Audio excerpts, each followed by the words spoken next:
Hello viewers. आज का जो मैं वीडियो स्टार्ट करने वाला हूं उसमें मैं एक्सप्लेन करूंगा ऑक्सीडेशन एंड रिडक्शन रिएक्शन। ठीक है, तो इस ऑक्सीडेशन और रिडक्शन रिएक्शन को अच्छे से समझते हैं। लेकिन वीडियो को स्टार्ट करने से पहले मैं आपको बता दूं कि ऑक्सीडेशन और रिडक्शन रिएक्शन जो है वो एक दूसरे का जस्ट अपोजिट है। मतलब ऑक्सीडेशन और रिडक्शन एक दूसरे का जस्ट उल्टा होता है। ठीक है, तो इसको हम लोग समझते हैं। तो एक्चुअल में यहाँ पे तीन इंपॉर्टेंट चीज़ें होती है। नंबर 1 ऑक्सीजन, नंबर 2 हाइड्रोजन और नंबर 3 इलेक्ट्रॉन्स। तो इन तीनों चीज़ों से ही ऑक्सीडेशन और रिडक्शन बिल्कुल एक दूसरे से रिलेटेड है। मतलब क्या, अगर कभी भी ऑक्सीजन का अगर गेन या लॉस हो सकता है, या हाइड्रोजन का अगर गेन या लॉस हो सकता है, या फिर इलेक्ट्रॉन का अगर गेन या लॉस हो सकता है, तो उस कंडीशंस में हम लोग ऑक्सीडेशन और रिडक्शन रिएक्शन को डिफरेंशिएट करने वाले हैं ऑक्सीजन, हाइड्रोजन और इलेक्ट्रॉन के गेन और लॉस के ऊपर में। ठीक है, तो सबसे पहले स्टार्ट करता हूँ ऑक्सीडेशन रिएक्शन। तो ऑक्सीडेशन रिएक्शन के केस में क्या होता है, अगर किसी भी कंपाउंड के पास अगर पहले से अगर ऑक्सीजन प्रेजेंट नहीं है और रिएक्शन के बाद अगर उसके पास ऑक्सीजन ऐड हो जाता है, तो आप कह सकते हो कि वो ऑक्सीडेशन रिएक्शन है। जैसे फॉर एग्जांपल यहाँ पे देखो, कोई भी एक कंपाउंड ए है, अगर वो ऑक्सीजन के साथ रिएक्ट करके अगर AO बन चुका है, मतलब उसके पास पहले से ऑक्सीजन नहीं था, लेकिन ऑक्सीजन से रिएक्ट करने के बाद ऑक्सीजन उसके साथ कंबाइंड हो चुका है, तो आप कह सकते हैं कि ये तरह का ऑक्सीडेशन रिएक्शन है अगर कोई भी कंपाउंड ऑक्सीजन को गेन करता है तो। ठीक है, सेकंड आता है लॉस ऑफ हाइड्रोजन। अगर किसी भी कंपाउंड के पास अगर पहले से अगर हाइड्रोजन अगर अवेलेबल है और केमिकल रिएक्शन के बाद अगर हाइड्रोजन उससे रिमूव हो जाता है, अब देखो यहाँ पे कंपाउंड है AH, तो A के पास पहले से हाइड्रोजन अवेलेबल है, लेकिन रिएक्शन के बाद हाइड्रोजन उससे बिल्कुल अलग हो चुका है, तो आप कह सकते हो कि यहाँ पे ये जो है वो एक तरह का रिडक्शन रिएक्शन है। या थर्ड क्या है कि किसी भी एक कंपाउंड के पास अगर लॉस ऑफ इलेक्ट्रॉन्स है, मतलब किसी भी एक कंपाउंड जो है अगर वो अपने आप को स्टेबल करने के लिए अगर इलेक्ट्रॉन को लूज करता है, तो आप वो कह सकते हो कि वो एक तरह का ऑक्सीडेशन रिएक्शन है। ठीक है, तो इन तीनों कंडीशंस में से अगर कोई भी एक कंडीशंस को आप देखते हो किसी भी केमिकल रिएक्शन में, तो आप कह सकते हो कि वो एक तरह का ऑक्सीडेशन रिएक्शन है। मतलब कभी भी ऑक्सीजन का अगर गेन होता है, या फिर लॉस ऑफ हाइड्रोजन होता है, या फिर लॉस ऑफ इलेक्ट्रॉन होता है, तो अगर ये कंडीशंस को आप देखते हो तो आप कह सकते हो कि वो बिल्कुल ऑक्सीडेशन रिएक्शन है। ठीक है, तो यहाँ पे सिर्फ इसको बहुत ईजी तरीके से याद रख सकते हो आप। यहाँ पे लिखा हुआ ऑक्सीडेशन, पता नहीं आप इसे ऑक्सीडेशन पढ़ रहे हो, लेकिन मैं इसे कुछ और ही पढ़ रहा हूँ। मैं इसे पढ़ रहा हूँ ऑक्सीजन प्लस एडिशन। मैं इसे, ये जो वर्ड है इसको मैं पढ़ रहा हूँ ऑक्सीजन प्लस एडिशन। तो ऑक्सीजन प्लस एडिशन के कंबाइन करने से ही ये वर्ड बना है, मतलब ऑक्सीजन का एडिशन। तो बस एक याद रखना है, बाकी सब तो अपोजिट है। तो अगर कभी भी किसी भी कंपाउंड में अगर ऑक्सीजन का अगर एडिशन होगा, गेन होगा, तो वो ऑक्सीडेशन है, और बाकी हाइड्रोजन और इलेक्ट्रॉन का अगर उस कंपाउंड से लॉस है, तो आप कह सकते हो कि वो एक तरह से ऑक्सीडेशन है। ठीक है, तो ऑक्सीडेशन का ये तीन केसेस है, gain of oxygen, loss of hydrogen और लॉस ऑफ इलेक्ट्रॉन। तो इन तीनों के बेसिस पे अगर मैं इसको डिफाइन करना चाहता हूं, तो मैं कैसे डिफाइन करूंगा? The chemical reaction in which if a substance gain oxygen, या तो वो गेन करें, लूजेज हाइड्रोजन, या तो वो हाइड्रोजन को लूज करे, और लूजेज इलेक्ट्रॉन, या तो वो इलेक्ट्रॉन को लूज करे from it is called oxidation reaction. के पास ऑक्सीजन अवेलेबल नहीं था, लेकिन रिएक्शन के बाद ऑक्सीजन उसके पास आ चुका है, तो यानी कि ये ऑक्सीडेशन रिएक्शन है। या फिर आप देख सकते हो Na, सोडियम जो होता है उसका इलेक्ट्रॉनिक कॉन्फ़िगरेशन होता है 281। आपको पता है कि ये स्टेबल नहीं है, तो स्टेबल होने के लिए इसने एक इलेक्ट्रॉन को लूज किया और नियरेस्ट इलेक्ट्रॉनिक कॉन्फ़िगरेशन नियॉन को अटेंड कर लिया। तो जैसे उसने एक इलेक्ट्रॉन को लूज किया, वो Na+ बनाया, तो यानी कि आप ये कह सकते हो कि it is also a kind of a oxidation reaction when someone loses the electron. ठीक है, आप इसको बिल्कुल ऐसे याद रख सकते हो, OIL, oxygen, oxidation is loss of electron. Next start करता हूँ रिडक्शन रिएक्शन। तो रिडक्शन रिएक्शन जो है वो ऑक्सीडेशन रिएक्शन का बिल्कुल रिवर्स है। जस्ट मैंने स्टार्टिंग के वीडियो में मैंने बताया था। तो ऑक्सीडेशन में क्या हो रहा है? गेन ऑफ ऑक्सीजन, तो इसमें क्या होगा? Loss of oxygen. इसमें क्या हो रहा है? लॉस ऑफ हाइड्रोजन, तो इसमें क्या होगा? Gain of hydrogen. इसमें क्या हो रहा है? लॉस ऑफ इलेक्ट्रॉन, तो इसमें क्या होगा? Gain of electron. तो आप कह सकते हो कि किसी भी कंपाउंड के पास अगर पहले से ऑक्सीजन अगर प्रेजेंट है और केमिकल रिएक्शन के बाद अगर वो अपना ऑक्सीजन को लूज करता है, तो आप कह सकते हो कि वो रिडक्शन रिएक्शन है। जैसे यहाँ पे देखो, AO एक कंपाउंड है, इसके पास ऑक्सीजन प्रेजेंट है, लेकिन रिएक्शन के बाद ऑक्सीजन हट चुका है। इसका मतलब ये आप कह सकते हो कि ये एक तरह का रिडक्शन रिएक्शन है। गेन ऑफ हाइड्रोजन, मतलब किसी भी कंपाउंड के पास हाइड्रोजन अवेलेबल नहीं है, लेकिन केमिकल रिएक्शन के समय अगर वो हाइड्रोजन को गेन करता है, तो देखो ए के पास हाइड्रोजन नहीं था लेकिन रिएक्शन के बाद हाइड्रोजन आ चुका है, तो ये एक तरह का आपके लिए होगा रिडक्शन रिएक्शन। या कोई भी एक कंपाउंड है वो स्टेबल होने के लिए अगर इलेक्ट्रॉन्स को अगर वो गेन करता है, इलेक्ट्रॉन्स को एब्जॉर्ब करता है, तो एब्जॉर्ब करने से एक नेगेटिव साइन आएगा, तो आप कह सकते हो कि उस केस में भी वो एक तरह का रिडक्शन रिएक्शन है। तो ये तीनों केसेस है, मतलब loss of oxygen, gain of hydrogen और गेन ऑफ इलेक्ट्रॉन। तो आप बिल्कुल आप देख सकते हो कि ऑक्सीडेशन का जस्ट रिवर्स है आपका रिडक्शन रिएक्शन, ठीक है। तो उन तीनों केसेस पे अगर मैं डिफाइन करना चाहता हूँ तो मैं कैसे डिफाइन कर सकता हूँ? The chemical reaction in which if a substance loses oxygen, gain hydrogen और गेन इलेक्ट्रॉन्स। मतलब कभी भी किसी भी केमिकल रिएक्शन के समय अगर कोई भी सब्सटेंस अगर ऑक्सीजन को लूज करता है या हाइड्रोजन को गेन करता है या इलेक्ट्रॉन्स को गेन करता है फ्रॉम इट अपने आप से, ठीक ना, तो आप कह सकते हो कि वो रिडक्शन रिएक्शन है। जैसे फॉर एग्जाम्पल देखो ZnO जब कार्बन के साथ रिएक्ट करता है तो Zn प्लस CO बनाता है, Zn प्लस CO। तो आप देखो ये कंपाउंड के पास ऑक्सीजन तो प्रेजेंट है लेकिन केमिकल रिएक्शन के बाद देखो वहाँ से वो O जो है वो गायब हो चुका है, हट चुका है। तो यहाँ से अगर ऑक्सीजन का लॉस हुआ तो ऑक्सीजन का अगर लॉस होता है, देखो लॉस ऑफ ऑक्सीजन, तो आप बोल सकते हो रिडक्शन रिएक्शन है, ठीक है। दूसरा देखो C6H6, तो ये कंपाउंड है, इसका नाम होता है बेंजीन, ठीक है। इसको जब रिएक्ट कराते हैं हाइड्रोजन के साथ में तो ये C6H12 एक कंपाउंड बनाता है, ठीक है।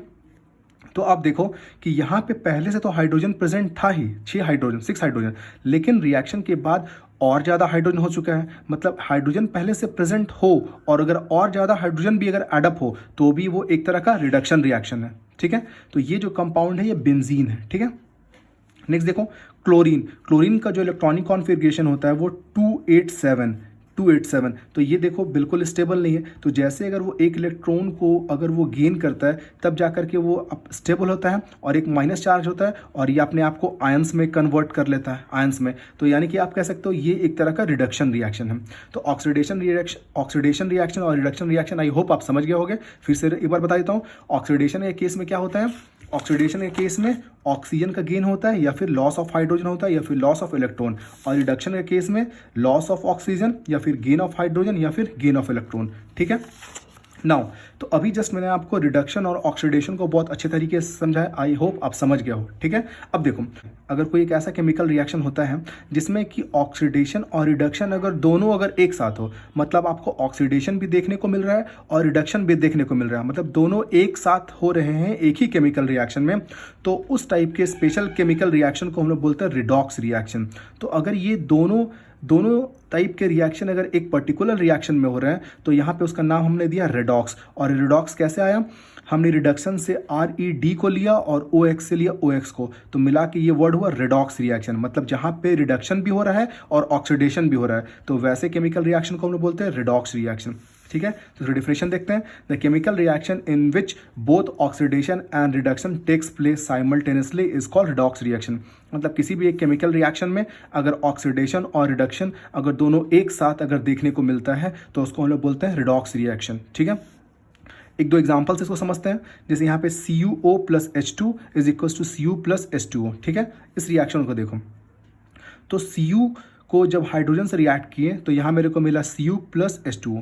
अब आप देखो कि इसके पास, इस कंपाउंड के पास तो ऑक्सीजन प्रेजेंट है लेकिन रिएक्शन के बाद ऑक्सीजन हट चुका है। तो अगर ऑक्सीजन का रिमूवल होता है तो वो एक तरह का रिडक्शन है, मतलब यहाँ पे आपको रिडक्शन दिख रहा है। साइमल्टेनियसली आप देखो हाइड्रोजन के पास तो बिल्कुल भी ऑक्सीजन नहीं है लेकिन रिएक्शन के बाद इसके पास ऑक्सीजन आ चुका है, तो इसका मतलब अगर गेन ऑफ ऑक्सीजन होता है तो ये ऑक्सीडेशन है। तो इसी केमिकल रिएक्शन में आपको ये रिडक्शन दिख रहा है, मतलब ये कॉपर ऑक्साइड जो है वो रिड्यूस हो रहा है, ठीक है, और हाइड्रोजन जो है वो ऑक्सीडाइज हो रहा है। तो ऑक्सीडेशन और रिडक्शन एक ही में हो रहा है, तो इसका मतलब ये एक तरह का रेडॉक्स रिएक्शन है। एक और एग्जांपल देख लेते हैं, ZnO प्लस C, तो ये होता है Zn प्लस CO, ठीक है। तो आप देखो जिंक के पास ऑक्सीजन प्रेजेंट है लेकिन रिएक्शन के बाद वहाँ से ऑक्सीजन हट चुका है, तो ऑक्सीजन अगर रिमूवल हुआ तो ये रिडक्शन। और देखो रिएक्शन के बाद कार्बन के पास ऑक्सीजन प्रोवाइड आ चुका है, तो अगर किसी के पास अगर ऑक्सीजन अगर आ जाता है तो वो एक तरह का ऑक्सीडेशन है, मतलब गेन ऑफ ऑक्सीजन हुआ तो ऑक्सीडेशन। तो इसका मतलब जिंक ऑक्साइड जो है वो रिड्यूस होकर जिंक बन चुका है और कार्बन जो है वो ऑक्सीडाइज होकर के कार्बन मोनोऑक्साइड बन चुका है। तो आप देखो रिडक्शन और ऑक्सीडेशन बिल्कुल एक ही रिएक्शन में हो रहा है, तो ये भी एक एग्जांपल है रिडॉक्स रिएक्शन का, ठीक है। तो आई होप आप ऑक्सीडेशन, रिडक्शन और ऑक्सीडेशन रिएक्शन, रिडक्शन रिएक्शन और रिडॉक्स रिएक्शन आप समझ गए होंगे, ठीक है। अब मैं स्टार्ट कर रहा हूँ नेक्स्ट टॉपिक जो कि बहुत इंपॉर्टेंट है, ठीक है। ये टॉपिक है oxidising and reducing agent. Oxidising and reducing agent, इसको बहुत अच्छे से समझना है। सबसे पहले ये मैं आपको वर्ड बताता हूँ, एजेंट। एजेंट का मतलब क्या होता है? अगर हम आम बोलचाल की भाषा में बात करें तो एजेंट का मतलब होता है कि एक ऐसा आदमी, एक ऐसा कोई व्यक्ति जो भी आपको ज़रूरत है वो आपको ला करके दे, तो वो आपके लिए एक एजेंट है। जैसे एग्जांपल बस एजेंट, आपको कहीं जाना है तो बस एजेंट आपको टिकट ला के दे सकता है ना। अगर आपको पॉलिसी चाहिए तो LIC एजेंट आपको पॉलिसी ला करके देता है। तो जो भी आपको ज़रूरत है और कोई थर्ड आदमी आपको ला करके देता है तो वो आपके लिए एज अ एजेंट है, ठीक है। हम लोग बात करते हैं ऑक्सीडाइजिंग एंड रिड्यूसिंग एजेंट के बारे में। तो एजेंट का मतलब जस्ट मैंने आपको बताया, एजेंट का मतलब क्या होता है कि आपको जो ज़रूरत है और जो थर्ड व्यक्ति आपको प्रोवाइड करा रहा है तो वो हो गया एजेंट, ठीक है। तो हम लोग देखते हैं पहले ऑक्सीडेशन के केस में। ऑक्सीडेशन के केस में, तो ऑक्सीडेशन के केस में क्या होता है कि किसी भी एक कंपाउंड जो है, मान लेता हूँ कि यहाँ पे एक कंपाउंड है ए, ठीक है। अगर रिएक्शन के बाद मैं देखता हूँ कि इस कंपाउंड के पास अगर ऑक्सीजन आ रहा है तो यहाँ पे देखता हूँ कोई एक और कंपाउंड है BO, ठीक है। तो आप देखो इसमें रिएक्शन को मैं पूरा लिख देता हूँ BO, ठीक है। तो आप देखो इस रिएक्शन में देखो कि ये जो कंपाउंड A है, रिएक्शन के बाद मैं देखता हूँ कि इसके पास O तो आ जा रहा है, तो इसके पास A के पास अगर O आ रहा है मतलब ये ऑक्सीडाइज हो जा रहा है, मतलब इसको ऑक्सीजन मिल रहा है। तो अगर इसको ऑक्सीजन मिल रहा है तो इसका मतलब ये ऑक्सीडेशन रिएक्शन है। तो इसको जो ऑक्सीजन मिल रहा है वो ऑक्सीजन देने वाला कौन है? ये कंपाउंड है, ये कंपाउंड। तो ये कंपाउंड जो है इसने A को क्या प्रोवाइड किया? ऑक्सीजन। तो एक ऐसा कंपाउंड जो दूसरे कंपाउंड को ऑक्सीजन प्रोवाइड करे ताकि वो कंपाउंड ऑक्सीडाइज हो जाए, तो यहाँ प्रोवाइड कराने वाला कौन है? ये BO। लेकिन आप देखो कि जब वो रिएक्शन के समय जब वो इसको ऑक्सीजन प्रोवाइड करा रहा था तो इसका मतलब उससे ऑक्सीजन हट रहा है, तो ऑक्सीजन हट रहा है, तो अगर किसी से भी अगर ऑक्सीजन हटता है तो वो एक तरह क्या होता है? रिडक्शन। तो इसका मतलब यहाँ पे BO जो है वो A को तो ऑक्सीजन दे करके उसको तो ऑक्सीडाइज करा रहा है लेकिन अपने आप को तो रिड्यूस करा दे रहा है। तो इसका मतलब ऑक्सीडाइजिंग एजेंट का क्या हुआ डेफिनेशन कि ऑक्सीडाइजिंग एजेंट जो होता है वो किसी दूसरे को ऑक्सीडाइज कराता है ऑक्सीजन प्रोवाइड करा के, लेकिन ऑक्सीडाइज कराते के समय वो अपने आप को रिड्यूस भी करा रहा है क्योंकि अपना ऑक्सीजन दे रहा है तो ऑक्सीजन को रिमूव हो रहा है, तो वो रिडक्शन भी है। तो आप कह सकते हो कि एजेंट का मतलब क्या होता है? जो ऑक्सीजन सप्लाई करे या फिर हाइड्रोजन किसी के पास है तो रिमूव करे, क्योंकि दोनों केस में आपको ऑक्सीडेशन होता है इसीलिए। तो आप देखो the substance which oxidises other substance by getting reduced itself, मतलब कोई भी एक सब्सटेंस जो है वो किसी दूसरे कंपाउंड को ऑक्सीडाइज करा है। कैसा ऑक्सीडाइज करा है? ऑक्सीजन प्रोवाइड करा के करा रहा है। तो अगर ये इसको ऑक्सीजन प्रोवाइड करा रहा है तो उसको तो ऑक्सीडाइज करा दे रहा है ऑक्सीजन देके, लेकिन अपने आप को तो रिड्यूस कर रहा है। तो इसका मतलब the substance which oxidises the other substance by getting reduce itself, मतलब कोई भी एक सब्सटेंस है वो किसी दूसरे को ऑक्सीडाइज करा रहा है लेकिन अपने आप को रिड्यूस करा रहा है। This is done by giving hydrogen, और ये कैसे हो सकता है? या तो आप हाइड्रोजन को प्रोवाइड कराए कर सकते हो, या अगर उसके पास हाइड्रोजन है तो उसको रिमूव करके भी। तो this is done by giving oxygen to the other substance और removing the hydrogen from it. तो ये कैसे पॉसिबल हो सकता है? आइदर आप उसको ऑक्सीजन प्रोवाइड करा के, या फिर अगर उसके पास अगर हाइड्रोजन है तो हाइड्रोजन को आप रिमूव करोगे तो उस केस में भी ऑक्सीडेशन होता है। तो आई होप ऑक्सीडाइजिंग एजेंट आप समझ गए होंगे। मैं फिर से एक बार बता देता हूं, ऑक्सीडाइजिंग एजेंट का मतलब क्या होता है? एक ऐसा कंपाउंड जो किसी दूसरे को ऑक्सीजन प्रोवाइड करता है। क्यों? ताकि वो ऑक्सीडाइज हो जाए, क्योंकि ऑक्सीडाइज कब होगा? जब उसके पास ऑक्सीजन आएगा तभी। तो एक ऐसा कंपाउंड जो दूसरे को ऑक्सीजन प्रोवाइड कराता है ताकि वो ऑक्सीडाइज हो जाए, लेकिन ऑक्सीजन देते के समय उसके पास अपना ऑक्सीजन खत्म भी तो हो रहा है, तो इसका मतलब उसके पास से ऑक्सीजन निकल रहा है तो अपने आप को रिड्यूस भी कर रहा है। तो oxidising agent are the agent which oxidises the other substance by getting reduce itself, ठीक है। अब देखते हैं हम लोग रिड्यूसिंग एजेंट। तो रिड्यूसिंग एजेंट क्या होता है? ऑक्सीडाइजिंग एजेंट का जस्ट उल्टा।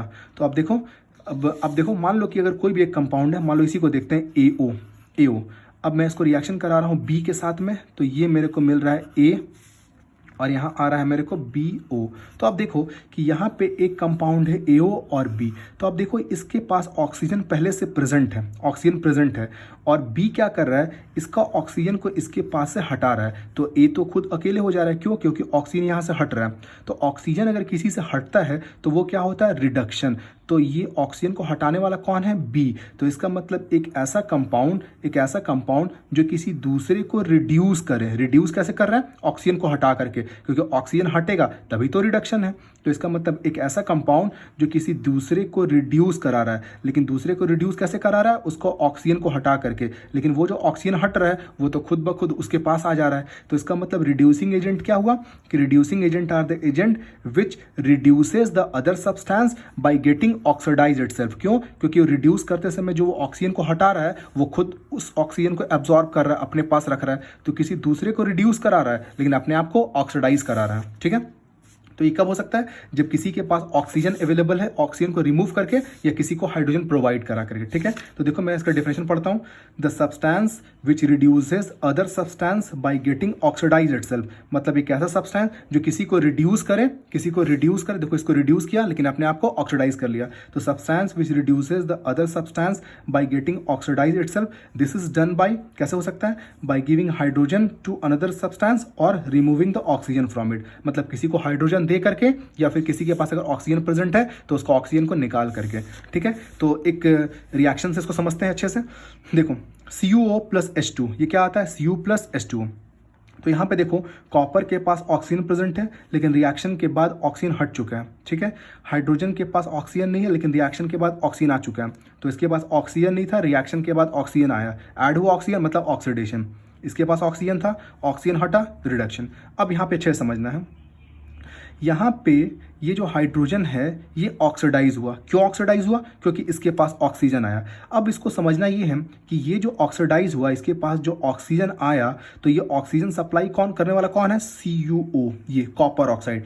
इसी ने एक ऑक्सीजन इसको प्रोवाइड किया। तो यहाँ पे ऑक्सीजन देने वाला तो ये है, और ऑक्सीजन तो इसको दे के इसको ऑक्सीडाइज तो करा लिया, लेकिन अपना ऑक्सीजन तो हटने से अपने आप को रिड्यूस भी करा लिया। इसका मतलब CuO यहाँ पे क्या हुआ? ऑक्सीडाइजिंग एजेंट, क्योंकि इसी ने इसको ऑक्सीजन प्रोवाइड किया है। तो ऑक्सीडाइजिंग एजेंट कौन है यहाँ पे? CuO, कॉपर ऑक्साइड, क्योंकि इसने इसको ऑक्सीजन देके इसको ऑक्सीडाइज किया और अपने आप को रिड्यूस किया। क्योंकि यही तो ऑक्सीडाइजिंग एजेंट का प्रॉपर्टी है, वो किसी को ऑक्सीडाइज करता है लेकिन अपने आप को रिड्यूस करता है। तो इसने इसको ऑक्सीडाइज किया, कॉपर ऑक्साइड ने हाइड्रोजन को ऑक्सीडाइज किया लेकिन अपने आप को रिड्यूस कर लिया। ठीक है, अब समझते हैं। कॉपर ऑक्साइड के पास ऑक्सीजन अवेलेबल था, अब इसका ऑक्सीजन जो है यहां से हटा। ठीक है, तो इसको हटाने में कौन हेल्प कर रहा है? हाइड्रोजन, क्योंकि यही हाइड्रोजन जो है वो कॉपर ऑक्साइड से इसका ऑक्सीजन को हटा रहा है। तो इसका मतलब हाइड्रोजन जो कॉपर ऑक्साइड से उसका ऑक्सीजन को हटा रहा है, तो इसका मतलब हटाने का काम कौन कर रहा है? हाइड्रोजन कर रहा है। तो ये हटाने का काम कर रहा है, यानी कि यही काम कर रहा है। तो इसका मतलब ये एक तरह से क्या हुआ? Reducing agent. क्यों? क्योंकि इसने ऑक्सीजन को यहाँ से हटा करके कॉपर को बिल्कुल अकेले कर दिया, मतलब वो रिड्यूस हो चुका है। लेकिन उस क्रम में आप देखो कि ऑक्सीजन को वो खुद अपने आप रख भी तो रहा है। इसका मतलब वो किसी दूसरे को रिड्यूस करा रहा है लेकिन अपने आप को ऑक्सीडाइज करा रहा है ना। तो इसका मतलब यहाँ पे हाइड्रोजन क्या हुआ? Reducing agent. क्यों? क्योंकि कॉपर ऑक्साइड का ऑक्सीजन को वो हटा करके कॉपर को रिड्यूस करा रहा है, और अब देखो वो खुद अपने आप को ऑक्सीडाइज करा रहा है। तो इसका मतलब देखो, the substance which reduces other substance, मतलब कोई सब्सटेंस जो वो किसी को रिड्यूस कर रहा है लेकिन ऑक्सीडाइज करा रहा है, अपने आप को ऑक्सीडाइज करा रहा है। ठीक है, दूसरा एग्जांपल देखते हैं, ZnO+C। तो आप देखो कि जिंक जो है, अब देखो ZnO से ये जिंक हो चुका है और कार्बन जो है CO हो चुका है। तो कार्बन को ऑक्सीजन कौन प्रोवाइड किया है? ZnO। तो इसका मतलब कि ZnO यहाँ पे ऑक्सीजन सप्लाई करने वाला है, देने वाला है। तो इसका मतलब ये हुआ ऑक्सीडाइजिंग एजेंट, और इसके पास से ऑक्सीजन को कौन हटा रहा है? कार्बन। तो हटाने वाला क्या हुआ? Reducing agent. ठीक है, तो आई होप ऑक्सीडाइजिंग एजेंट और रिड्यूसिंग एजेंट आप अच्छे से समझ गए होंगे। ठीक है, एक चीज़ और मैं आपको बताता हूँ, बहुत इंपॉर्टेंट चीज़, कि ऑक्सीडाइजिंग एजेंट और रिड्यूसिंग एजेंट हमेशा रिएक्टेंट के साइड होता है, कभी भी प्रोडक्ट के साइड नहीं होगा। जब भी होगा तो वो रिएक्टेंट के साइड होगा। ठीक है, थैंक यू वेरी मच।